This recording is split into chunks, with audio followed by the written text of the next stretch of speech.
అందరికీ నమస్కారం. నా పేరు జ్యోతి. నేను ఒక వికలాంగురాలిని. సదరన్ సర్టిఫికేట్‌కు అప్లై చేసుకొని 3 సంవత్సరాలు అవుతుంది. అలాగే పెన్షన్స్‌కి కూడా అప్లై చేసుకొని 3 సంవత్సరాలు అవుతుంది. ఇప్పటికీ కొత్త పెన్షన్లు మంజూరు చేయలేదు. కొత్త పెన్షన్స్ మంజూరు చేస్తే కనీసం మేము ఏదైనా ఉపాధి చేసుకునైనా బతుకుతామన్న చిన్న ఆశ. ప్రభుత్వ అధికారులంతా కలిసి వికలాంగులకు ఉపాధి అవకాశాలు కల్పిస్తామని అంటున్నారు. కానీ ఎక్కడ ఉపాధి అవకాశాలు కల్పించలేదు.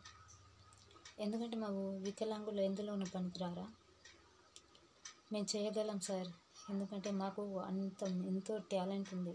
మేము మా టాలెంట్ని ఉపయోగించుకొని మేము ఎంతో ముందుకెళ్తామని మేము అనుకుంటున్నాం. మాకు ప్రభుత్వం సపోర్ట్గా లేదు.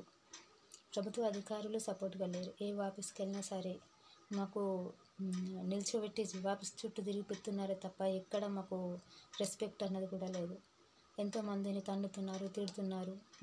ఈ చట్టాలు ఉన్నాయని పేరుకే ఉన్నాయి కానీ ఏం లాభం ఏం లేదు. చట్టాలు అంటున్నారు, దేనికి అవైలబుల్గా లేదు. అందుకని దయచేసి దివ్యాంగులకు మీరు హెల్ప్ చేస్తారని ప్రభుత్వ అధికారులను దయచేసి కోరుతున్నాను. దివ్యాంగులకు ఫస్ట్ కొత్త పెన్షన్స్ మంజూరు చేయాలని అంటున్నాను. అలాగే పాత పెన్షన్స్ కూడా పెంచాలని అంటున్నాను. మా దివ్యాంగుల బాధలు మేము అనుభవిస్తున్న నరకం ఎలా ఉంటుందో మాకు మాత్రమే తెలుసు. అది అనుభవించే వాళ్ళకు తెలుసు. అందరికీ నమస్కారం.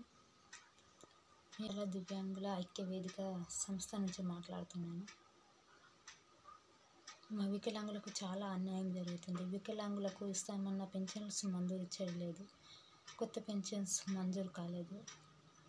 ఎందుకంటే వికలాంగులు అన్నిట్లోనూ ముందుండాలి అని పేపర్ ప్రకటనలు ఇస్తున్నారే తప్ప దేనికి ముందుకు తీసుకురావడం లేదు ఈ ప్రభుత్వం.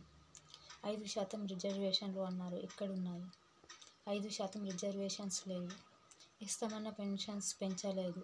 కొత్త వాళ్ళకు మంజూరు చేయలేదు. పెంచుతామన్న పెన్షన్లు పెంచలేదు. అందరి దీన స్థితులలో తినడానికి తిండి లేకుండా బ్రతకడానికి ఎటువంటి అవకాశం లేకుండా బ్రతుకుతున్నారు. ఉపాధి అవకాశాలు కల్పిస్తామన్నారు, ఎక్కడ కల్పించలేదు. ఎందుకంటే మేము కూడా చేసుకొని బ్రతకగలం, మేము చేయగలం అన్న గట్టి నమ్మకం మాలో ఉంది. కాబట్టి దయచేసి ప్రభుత్వ అధికారులు మా వికలాంగుల గురించి కొంచెం కేర్ తీసుకొని చేయాలని మేము అనుకుంటున్నాము.